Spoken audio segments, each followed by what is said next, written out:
tayo pupunta? Sa Bulinaw! Akin na yung ballpen, kulayan na natin ang drawing.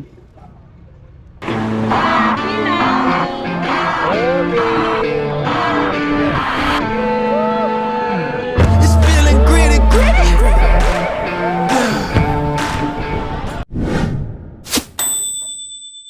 What's up mga katropa? Ito na naman ang inyong DJ Ka-Tips. Samahan niyo ako sa aking travel nature.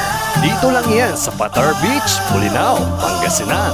Let's beat the heat this summer!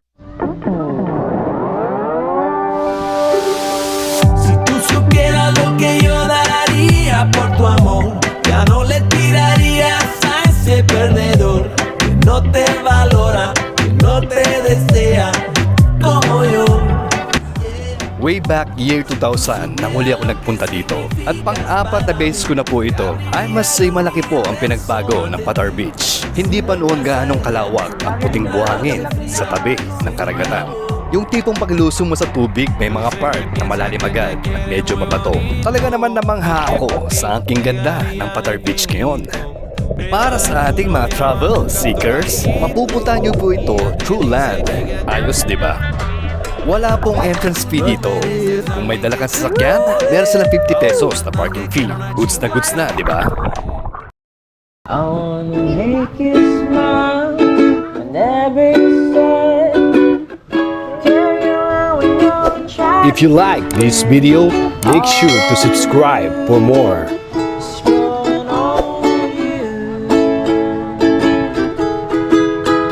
Get your medicine, your tummy and you fire in the furnace me.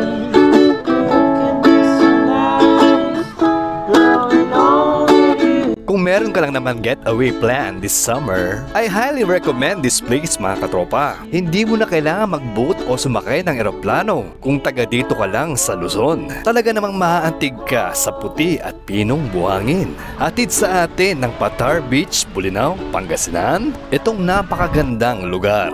At kung nakapunta ka na dito katropa, kwento mo naman ang experience mo. Hanggang sa muli mga katropa, ito po ang inyong DJ Ka-Tips. Please follow, like, and subscribe. Maraming salamat po sa panonood. I'm growing old.